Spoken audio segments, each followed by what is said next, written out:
할렐루야. 우리가 자유라는 것은 나 혼자 살면 자유스러울 것 같지만 둘 중에 하나입니다. 하나님께 통치를 받느냐, 세상의 통치를 받느냐.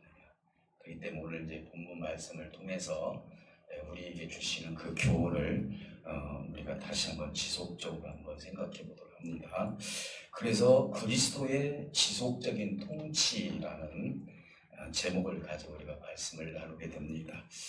오늘 여러분들이 이렇게 설을 맞이해서 잠시 가족들과의 만남을 멈추고 이렇게 하나님께 예배하는 모습이 참 보기에 너무나 아름답습니다. 새해를 맞이해서 여러분들께 주 안에서 정말 복된 가정들이 되시길 먼저 주님의 이름으로 축복해 드립니다. 오늘 본문은 예수님께서 성육신으로 계셨다가, 그러니까 예수님이 육을 입고 이 땅에 오셔서 마지막 단계에서 4단계를 우리에게 보여주시는 장면이 오늘 본문에 다 들어있어요. 그 단계를 좀 간단하게 말씀을 드리면은 우리를 위해서 죽어주셨고, 그 다음에 2번째가 부활하셨고, 그리고 3번째가 승천하셨고, 4번째가 이제 약속대로 재림해서 오실 것이다. 이렇게 이 성경 내막을 보면 4단계로 걸쳐 있다 이렇게 볼 수 있습니다. 이런 의미는 어떻게 보면은 주님께서 세상의 시간 속에 갇혀 있을 수 없는 분이기 때문에 우리 하나님께서 우리를 보호하시고 하나님의 영생의 나라에 들어가기까지는 우리 주님께서 이렇게 하심으로 말미암아 우리가 현재까지 보호를 받고 있다. 그 부분은 우리가 뒤에서 말씀을 드리겠지만은 어쨌든 우리 주님은 시간 속에 영원히 계실 수가 없어요.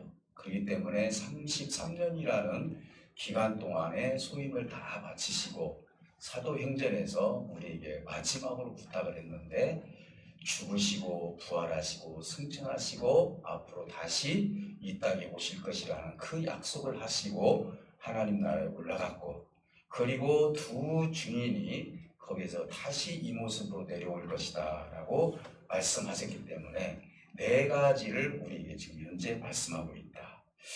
우리가 사는 세상은요, 우리 하나님께서 초월하셨다. 지금도 초월해 계시고요. 그리고 또 하나는 우리 삶에 지금도 여전히 관여하고 계십니다.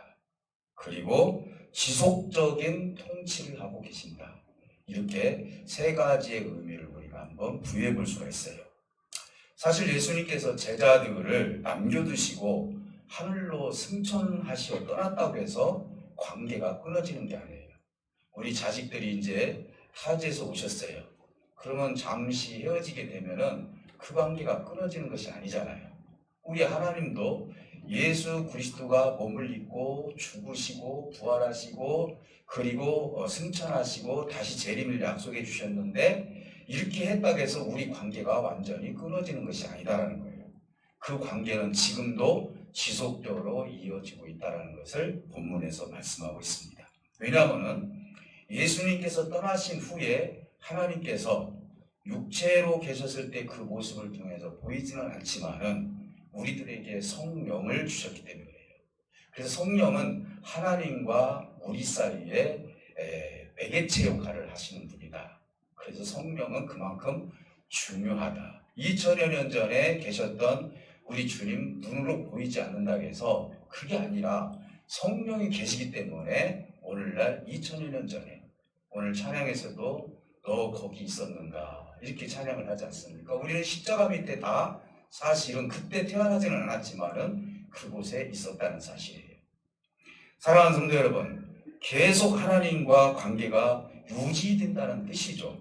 그러면 오늘은 어떤 의미로 몇 가지를 제가 살펴보려고 하는데, 하나는 뭐냐면은 하나님께서 우리를 통치하는 의미가 어떤 의미를 두고 계시느냐. 통치가 꼭 우리를 자유를 뺏어간다, 여러분 이렇게 생각하면 안 돼요. 참긴 자유는 주 안에 있을 때만이 진정한 자유를 누릴 수 있다고 제가 말씀을 드렸어요. 그리고 어떻게 지금도 통치하고 계시는가, 그리고 이 통치의 결과는 어떻게 나타나는가, 이 3가지를 중심으로 해서 우리가 한번 말씀을 나눠보도록 합니다. 우리는요, 세상을 살다 보면은요, 세상이 가지고 있는 한계를 망각하고 살 때가 많이 있습니다. 그래서 마침 세상에 없는 것, 내가 누리지 못하는 것, 그래서 여러 가지 때문에 근심하고 염려할 때가 많아요. 그래서 세상은요, 많이 가지고 있는데도 풍족하지 못하게 사는 사람도 있고, 많이 가지고 있지 않는데도 풍족하게 사는 두 가지의 종류가 있어요. 내가 지금 현재 풍족한데도 없는 것 같아요. 근데 내가 현재 풍족하지 않은데도 나는 현재 풍족한 것 같단 말입니다. 내가 하나님을 믿는 자로서 어떤 마음을 갖느냐에 따라서 우리는 풍족을 누릴 수도 있고 풍족을 잊어버릴 수도 있다는 것이죠.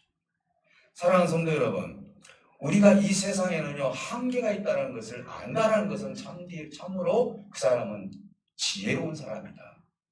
시간이 흐르고 세월이 흐르면은 언젠가는 나는 흙으로 돌아가고, 그리고 내가 가지고 있는 것 전부는 내가 영원히 존속할 수 있는 것이 하나도 없다는 것을 우리가 그걸 깨닫게 된다면은 그는 참으로 영적으로 지혜로운 사람이다, 이렇게 볼 수가 있는 거예요. 우리 하나님은 그래서 영원한 세계를 우리에게 말씀하고 계시잖아요. 잠시 있다 없어지는 우리의 육체가 여기서 영원히 살 수 있는 것이 아니라 그 한계를 내가 알아보고 느끼고 그리고 영생을 준비하는 사람이야말로 이 사람은 참으로 하나님 안에서 지혜로운 사람이다, 이렇게 볼 수가 있는 거예요. 그래서 우리 하나님께서 창조의 그 세계, 그러니까 이 죄로 말미암아 세상에서 가려져 있는 하나님의 세계를 우리에게 알려주시기 위해서 누구를 보내주셨느냐? 예수 그리스도를 이 땅에 보내주셨다는 것입니다. 하나님의 세계를 예수님을 통해서 우리가 볼 수가 있고요. 우리는 그곳으로 인도하고 계신다는 사실을 잊어서는 안 된다는 사실이에요. 그러므로 주님을 떠난 자유는 방종에 가까워요. 이 방종이라는 건 나쁜 의미로 생각하지 말고요, 한계가 있다고요. 내가 아무리 몸부림치고 몸부림을 쳐도요, 그 다윗이 아무리 하나님을 잠시 떠나서 바다 끝에 가도 어디 끝에 가도 주님은 계시더라라고 이렇게 시편에서 말씀해 주셨던 것처럼, 저나 여러분들은 세월이 지나고 어쨌든 간에 이 세상에 살면서 하나님을 벗어난 인물들은 이 땅에 하나도 없다는 거예요. 죄인이 됐든 악인이 됐든 하나님을 잘 믿든 못 믿든 어떻든 간에 우리 주님께서 이 땅에서 재림에 오셨을 때는 어느 누구든지 주님 앞에 무릎을 꿇지 않은 사람이 없을 것이라고 주님께서 말씀해 주셨기 때문이에요. 그래서 우리는 이 한계를 알아야 되고, 주님께서 하나님의 세계를 우리에게 알려주실 때 그것을 내가 영적으로 느끼며 이 세상에 준비하는 삶이야말로 저와 여러분들은 참으로 하나님이 기뻐하는 삶이고 진정으로 하나님의 통치를 받으면서 참된 자유를 누릴 수가 있다는 것입니다. 인생은요, 통치가 두 가지 중에 하나의 통치를 받게 돼요. 하나는 뭐냐? 주님의 통치를 받고 영생의 길로 내가 인도하느냐, 아니면은 세상의 통치를 받고 세상의 한계에 머물러 있느냐, 이 둘 중에 하나예요. 그렇다 해서 제가 세상의 통치를 받는다 해서 그 사람 나쁜 사람이다, 좀 그렇게 얘기하고 싶지 않아요. 깨달음이 없는 거죠. 내가 진정으로 깨닫게 된다면은 세상의 통치보다도 하나님의 통치를 받으려고 주님에 대해서, 영혼에 대해서 내가 더 간절한 마음을 가지고 주님을 찾는 것이야말로 우리 인생에 있어서 보석 같은 생각이라는 것이죠. 근데 현재 내가 보이는 세상이 전부인 것처럼 행동하고 전부인 것처럼 산다는 것은 하나님께서 주어진 시간은 그들에게 다 주기는 주었지만은, 그러나 그에게는 그 영생의 길이 보장될 수 없다는 것을 우리가 알아야 된다는 거예요. 그래서 오늘 우리 하나님은 이 통치를 위해서 첫 번째 하나님의 세계로 우리를 이끌어가기 위해서 하나님께서 우리를 통치해 주셨다면은, 오늘 이 시간 우리는 무엇보다도 하나님께서 주신 통치가 어떤 의미를 가지고 있는지 다시 한번 또 생각해 보도록 합니다. 우리를 통치하기 위해서 교회를 세워주셨다. 교회는요, 어느 날 갑자기 목사님이 개척을 해서 느닷없이 세운 것이 교회가 아니에요. 그 교회는 하나님께서 관여하시기 때문에 교회가 세워지는 거예요. 그리스도와 관계를 유지하기 위해서, 그리고 예수님과 관계를 끊임없이 유지하기 위해서 우리 주님께서는 교회를 세워주셨고, 그리고 하나님을 믿는 무리 중에 고백이 위해 교회를 세웠다. 여러분들이 고백이 있기 때문에 주님의 전에 나올 수 있는 거예요. 물론 내가 믿음이 아직도 미약해서 나올 수도 있어요. 그러나 여러분들의 영혼이 주님 앞에 고백을 했을 때 그 위에 교회가 세워지는 거예요. 여러분, 성전이라는 것은 이미 없어졌어요. 구약시대 때 성전의 개념이 교회의 개념으로 바뀌어서 이제는 그 교회가 어디에 우리 하나님께서 우리 안에 계시느냐, 우리 마음 안에 교회가 계신다는 거예요. 그것은 뭐냐면 주님이 모신 곳이 바로 성전이에요. 그전에는 건물로 성전이 있었다면 지금은 우리 안에 하나님의 몸된 성전이 있으므로 우리 스스로가 교회가 될 수 있다는 거예요. 그래서 교회는요, 하나님이 불러 모아서 그런 음성을 들었던 사람들이 모여진 곳, 에클레시아라는 그 뜻을 가지고 있는데 하나님이 불러 모은 것이 바로 교회라는 의미를 가지고 있다라고 볼 수가 있는 거예요. 그 고백에 세웠다는데 그 대표적인 예가 사도 베드로예요.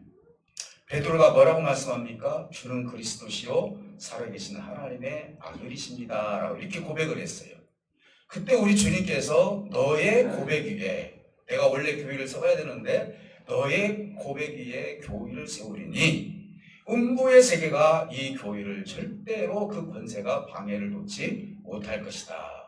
그러니까 그 교회는 내가 세웠고 교회를 주님께서 지켜주셔서 교회 안에 있는 성도를 내가 통치하고, 그래서 그 교회 안에 있는 성도를 통하여서 하나님의 나라를 내가 보여주고, 그리고 소망을 가지고 살아갈 수 있도록 내가 그들에게 넘침의 은혜를 허락해 주실 것이다 라고 말씀해 주고 계시네요.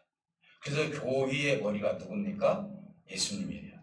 옛날에는 교회 건물을 지을 때, 예배당을 지을 때 머릿돌이라고 있었어요. 교회의 머리는 주님이십니다 라고, 예수님이시라고 이렇게 써 있어요. 사랑하는 성도 여러분, 이 의미는 믿음의 사람들을 보호하시겠다는 거예요. 교회라는 것은요, 내가 교회 나온다 안 나온다, 여러분들이 쉽게 이것을 생각해서는 안 되는 거예요. 오늘날 많은 젊은이들이 코로나 때문에 영상으로 예배드리는 습관들이 많이 생겼어요. 물론 그것도 그들 삶 가운데 일어나는 하나의 현상이에요. 그러나 하나님이 기뻐하시는 건 뭐냐? 하나님을 믿는 무리들이 모여있는 곳에서 하나님께 예배하는 것이야말로 하나님이 가장 기뻐하는 곳이죠. 그래서 주님은 불러 모아서 모이게 힘쓰며 하나님께 찬송하기를 원하는 곳이 바로 교회의 의미다라고 볼 수가 있는 거예요. 우리 믿음의 사람들은 하나님은 교회를 통해서 통치하시고 보호하신다는 사실을 믿으시기를 주님의 이름으로 축복해 드립니다. 그래서 주의 종에게 은혜를 주어서 여러분들에게 어떤 양식을 먹여야 될지 하나님께서 주시는 양식대로 계획하고, 그리고 그것을 실천하고, 그러면서 말씀을 가르쳐주고, 그러면서 하나님의 세계가 이것이라는 걸 자꾸 가르쳐줄 때 여러분들은 더 성숙한 성도가 될 수 있다는 사실인 것입니다. 우리 하나님은 영생으로 우리를 높이기 위한 하나님의 보호하심이 있어요. 교회는 그래서 하나입니다. 에클레시아라는 것은요, 복수예요. 그러면 교회가 에베소 교회가 있고 고린도 교회가 있고 여기저기 다 붙들어져 있어요. 우리 한국에도 대한민국에 얼마나 많은 교회가 있습니까? 우리 합동층만 해도 10,000개 교회가 넘어요. 그러면 그 교회가 다 각자입니까?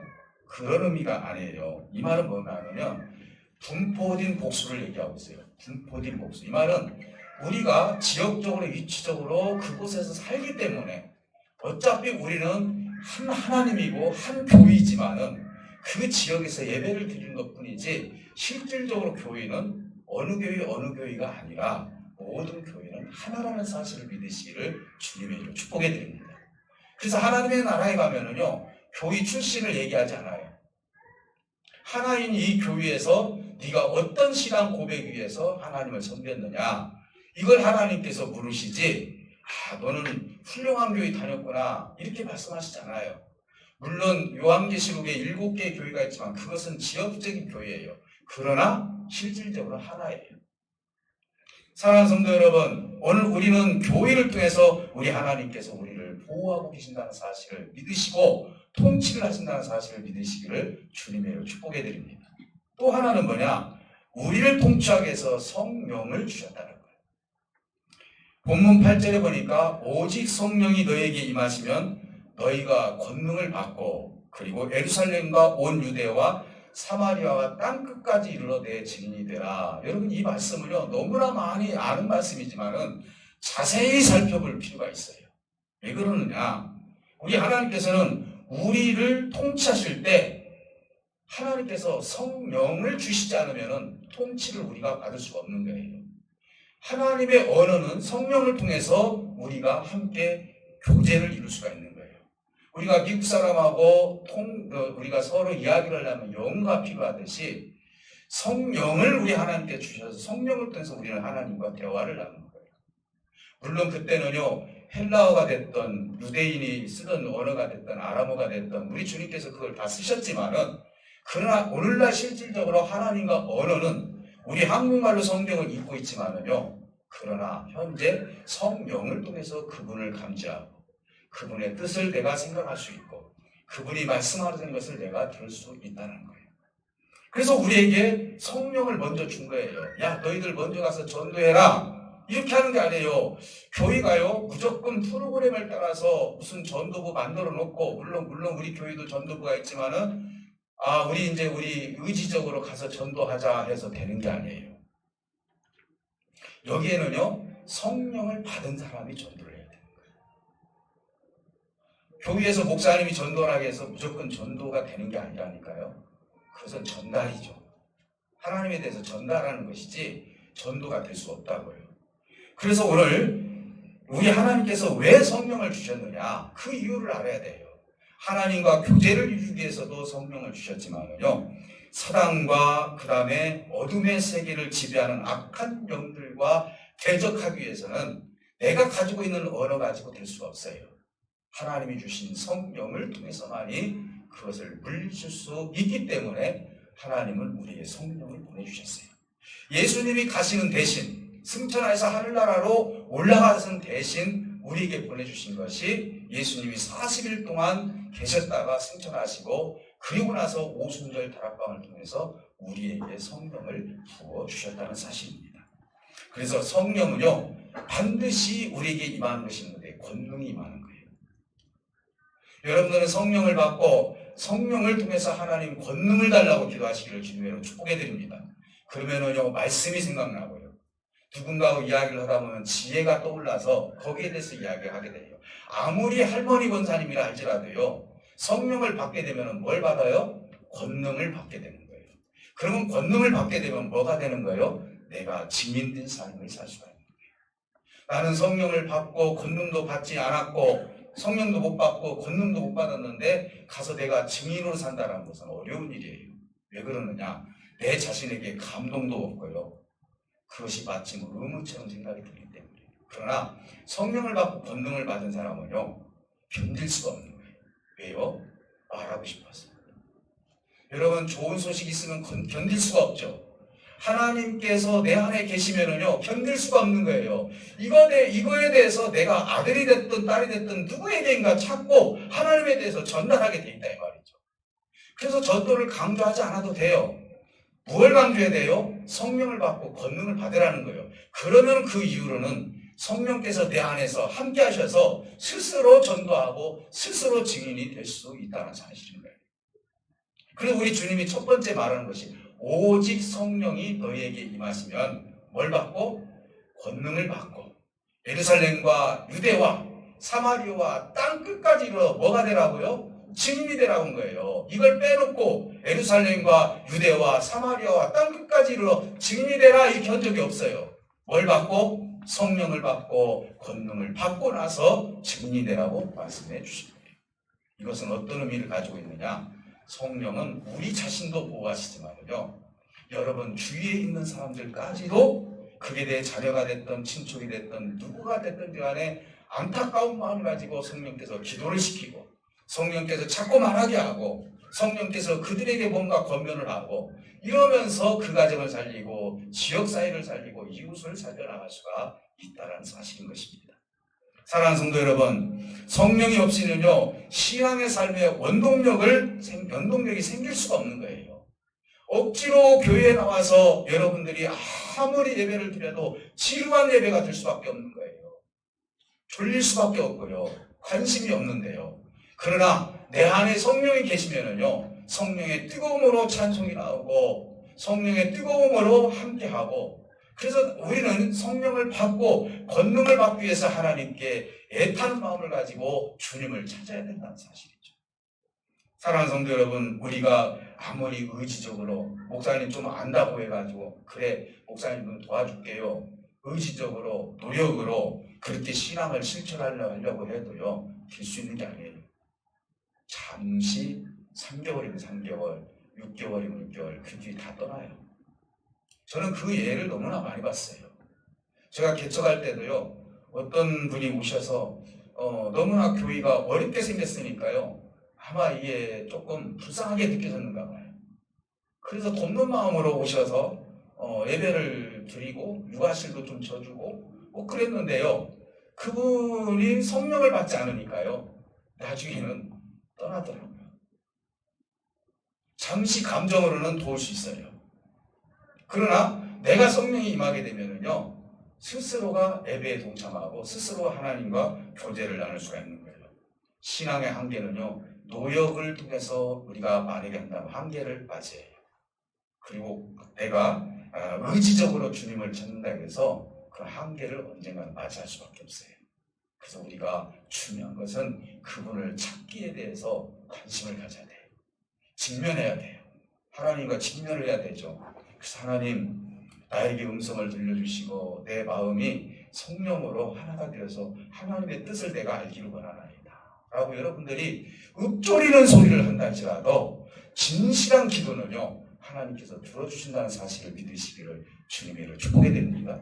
여러분들이 전심전력을 다해서 주님을 찾을 때 성령은 역사하게 되어 있다는 사실을 믿으시기를 주님의 이름으로 축복해 드립니다. 그래서 성령은요, 우리를 보호하시기 위해서, 통치하시기 위해서 주신 것이다 라고 볼 수가 있는 거예요. 또 하나는 뭐냐? 또 하나는 이제 결국은 하늘을 볼 필요가 없는 하늘나라에 우리가 임하게 된다는 사실이죠. 오늘 본문에 보면은요, 제자들이 어떻게 보면은요, 너무 허망했어요. 지금까지 주님이 계셨는데, 그렇지 않습니까? 근데 이분이 느닷없이 하늘로 올라가요. 여러분, 이 장면을 여러분들 한번 생각해 보세요. 승천산이라고 있잖아요. 예루살렘 앞에 가보면은요. 그래서 예수님이 승천했던 자리 그 발자국이 있다 해가지고 거기를 기념교회로 만들어 놨잖아요. 참 그곳에 가면 참 감동이 돼요. 어쨌든 주님이 승천한 자리니까. 그걸 보면은요, 우리가 궁극적으로 우리에게 보여주는 모습이에요. 내가 하나님 나라로 올라간 것처럼 너희들도 언젠가는 이렇게 올라간다는 것이죠. 그래서 두 천사가 뭐라고 얘기해요? 증인이, 너희들은 왜 하늘만 바라보느냐. 여러분, 참 힘들 때 너무너무 어이가 없고 세상 살아가는 것이 너무너무 버벅거리고 했을 때 여러분들이 보는 곳이 어디예요? 하늘이죠. 하늘밖에 없어요. 이거는 의식적으로 내가 내 의지적으로는 될 수 없습니다 라고 하면서 의식적으로 하늘을 보게 되는 거예요. 우리가 대부분 보면 그래요. 너무너무 힘들어. 내가 이 삶이 이해가 되지 않아. 그러면 자꾸 하늘을 봐요. 우리 청년 중에 하나가 바닥에 누워가지고 2시간 동안 하늘을 봤대요. 제가 그 고백을 듣고 네가 영혼을 사모하는 마음이 있구나 라는 생각을 가졌어요. 예술의 이관도 터가지고 너무 그 바닥에서 의자에서 하늘만 쳐다봅니다. 얼마나 힘들고 심각한 마음이었으면 그랬을까 이해가 돼요. 우리도 가끔 하늘을 쳐다볼 수밖에 없는 염려와 근심과 걱정이 있어요. 미래가 보이지 않습니다. 현실을 보면 내가 어떻게 살아야 될지 참으로 여러 가지 문제점들이 많이 있죠. 소망을 두려고 해도 내가 가지고 있는 것 가지고 소망이 이루어지지도 않고 여러 가지 생각을 하다 보니까 어디를 봅니까? 하늘을 봅니다. 근데 오늘 여기에서 보니까요, 10절에서 11절에 가서 뭐라고 말씀하시냐면, 올라가시는 우리 주님의 그 모습대로 우리 주님이 앞으로 재림해서 이렇게 다시 오실 것이다 라고 말씀하십니다. 여러분 통치라는 것은요 이 땅에다가 우리 주님께서 남겨놓는 것이 아니에요. 궁극적인 통치의 그 근거 그리고 결과는 뭐냐? 우리 하나님께서 우리를 새하늘과 새 땅으로 끌어올리는 것이 하나님의 통치의 목적이라는 사실을 믿으시기를 주님의 이름으로 축복해 드립니다. 이 땅에서 우리가 살아가면서 통치를 받고 있어요. 그럼 이것으로 끝나는 게 아니라는가요? 우리는 어차피 세상의 통치를 받든 주님의 통치를 받든 통치를 받아야 돼요. 그러나 우리가 하나님의 통치를 받게 되면은 어디까지 끌어 올라갈 수 있느냐? 제자들이 하늘을 쳐다본 것처럼 주님께서 다시 이 땅에 재림해서 오게 되면은 너희들도 새하늘과 새 땅으로 끌어올릴 것이라는 것을 우리 주님께서 말씀하고 계십니다. 사랑하는 성도 여러분, 재림을 말하는 것이죠. 지금은 이 세상에 우리를 통치하시지만 완전한 하나님 나라로 우리를 끌고 올라가시는데 그곳에서는요 통치의 개념이 없는 거예요. 지금 우리가 누구의 통치를 받습니까? 하나님 나라 가서요? 왜 그러죠? 그런 개념이 아니에요. 주기도문에 보면 뭐라고 말씀하십니까? 주께서 가르쳐 주신 기도를 보면은 하늘에서 이루어진 것처럼 이 땅에서도 이루어지도록 아버지의 뜻이 하늘에서 이루어진 것처럼 이 땅에 이루어진 것처럼 기도하라 이렇게 말씀하고 있어요. 그럼 현재 우리는요 하나님의 뜻이 이루어지도록 지금 이 땅에서 기도하고 있어요. 그러면 하나님의 완전한 통치의 나라는 어떤 나라냐? 하나님의 뜻이 이루어진 나라예요. 믿습니까? 하나님의 뜻이 완전히 이루어진 나라에서 우리가 통치를 받는 것이 아니라 이제부터는 하나님과 영생하면서 살 수 있다는 것이죠. 고린도서에서 보면은 믿음, 소망, 사랑 그 중에 제일은 사랑이다 이렇게 말씀하시잖아요. 왜 제일은 사랑이라고 했죠? 그 나라에 가서는요 소망도 필요 없어요. 무슨 소망이 필요했어요? 이 땅에서나 소망이 필요하죠. 우리 직장을 가지고 싶으신 분들은 좋은 직장 갖기 소망 갖죠? 우리 부모님들도 소망 갖죠? 그러나 그 나라에서는 소망 가질 이유가 없어요. 이 나라에서 또 믿음이 그 나라에는 믿음이 필요가 없어요. 지금이야 우리가 믿음이 필요해요. 왜? 우리를 유혹하는 것이 많이 있기 때문에 믿음이 없이는 하나님을 쫓을 수가 없기 때문에. 근데 하나님의 나라 가서 뭐를 믿어요? 주님과 계시는데. 그래서 그 중에 제일은 뭐예요? 사랑이라는 것이죠. 뭐만 남아요? 하나님의 나라에 가는 하나님의 영원한 아가페의 사랑만 남는다 이 말이에요. 믿습니까? 그러니 오늘 우리가요 아버지의 뜻이 이루어진 나라에 들어가기까지 현재 우리는 세상의 통치를 받는 것보다도 주님의 통치를 받고 사는 것이 가장 인생에 있어서 지혜로운 인생이다라고 볼 수가 있습니다. 사랑하는 성도 여러분, 오늘 저와 여러분들은 주님의 통치를 받는 것에 대해서 기뻐하시기를 주님의 이름으로 축복해 드립니다. 많은 젊은이들은 이렇게 생각을 해요. 내가 누구의 통치도 받지 않고 내가 자유스럽게 살 것이다 이렇게 얘기를 하는데요. 아무리 내가 자유스럽게 산다 할지라도 걸리는 것이 뭐예요? 건강 문제 걸리죠. 물질 문제 걸리죠. 미래 문제 걸리죠. 가정 이루는 거 걸리죠. 안 걸리는 것이 없어요. 그게 어떻게 자유입니까? 세상이 우리에게 자유를 줄 것 같지만요 절대 우리가 완전한 자유를 줄 수 없어요. 잠시는 나에게 행복을 줄 수 있어요. 그러나 세상의 것이 잘못됐다고 얘기하고 싶진 않아요. 왜? 그것은 수단이기 때문에. 살아가는 수단이기 때문에. 그러나 우리 하나님의 나라는 수단이 없어요. 결과죠. 어떤 결과입니까? 하나님의 뜻이 이루어진 나라에서 영생하며 살 수 있도록 이 땅에서 우리를 통치하기를 원하시는 하나님이라. 여러분 자녀들에게 미래를 알아요. 내가 예를 들어서. 근데 자녀들은 아직 경험을 하지 못했기 때문에 그 부분에 대해서 잘 몰라요. 그러면은요 부모님 입장에서는 자꾸 그 나라를 얘기를 하는 거예요. 그 세계를 얘기를 하는 거예요. 그래서 오직하면은 네가 시집가서 살아봐라. 네가 한번 결혼해서 살아봐라. 네가 내 마음을 알 것이다. 부모님들 가끔 보면 그런 얘기를 해요. 실질적으로 정말 살아보니까 어째요? 그래요. 내가 이게 어머니 말씀이 그렇구나. 아버지 말씀이 그랬구나. 세상은 우리를 넉넉하게 만들지 않는다니까요. 오늘 우리가 하나님 앞에 참된 소망을 가지고 아버지의 뜻을 이룰 수 있는 길은 내가 주님의 통치를 받을 때 성령을 통해서 그분의 음성을 듣고 그분의 뜻을 깨닫고 그분의 길을 한 걸음 한 걸음 걸어가는 거예요. 믿습니까?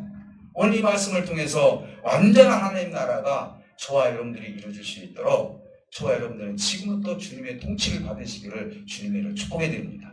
그래서 통치를 받는 것은 어떤 의미를 가지고 있느냐? 진정한 자유를 누리는 거예요. 오늘 이 시간 이후로부터 여러분 정말 주님의 통치를 받고 참된 자유를 누리시기를 주님의 축복해 드립니다. 세상 우리를 억누르려고 하는 것들이 많아요. 건강이 억누르고요. 그리고 또 직장이 억누르고요. 미래가 억누르고요. 물질이 억누르고요. 억누르는 것이 한두 가지가 아니에요. 오늘 이 말씀을 통해서 내가 참된 자유를 누릴 때 우리 하나님께서 너는 세상을 정복해라. 그리고 이 정복해서 다스리라 그랬어요. 내가 먼저 주님의 통치를 받게 되면은 세상을 다스리고 정복할 수 있는 하나님이 힘을 저와 여러분들에게 주실 줄 믿습니다. 여러분 꼭 승리하시고 이런 설 명절을 맞이해서 여러분 근심하지 마시고 온 가족이 하나님 말씀 안에서 주님의 통치를 받는 것에 대해서 하나님께 감사할 수 있는 저와 여러분들이 되시기를 주님의 이름으로 축복해 드립니다. 우리 다 같이 기도하실 때 하나님 감사합니다. 내가 주님의 통치를 받게 해주셔서 감사합니다. 오늘 주신 이 말씀을 통해서 다시 한번 주님의 뜻을 이루기를 원하오니 하늘문을 열어달라고 우리 다 같이 기도합니다. 살아계신 아버지 하나님 감사합니다. 우리를 사망에서 영생으로 생명의 길로 이끌기 위해서 이 땅에 사는 동안 우리를 통치하여 주시니 감사합니다. 주님 성령이 없이는 내가 삶의 원동력을 잊어버릴 수밖에 없습니다. 아버지 하나님 오직 성령이 너희에게 임하시면 그랬습니다. 그럼 너희가 권능을 받으라고 말씀해 주셨습니다.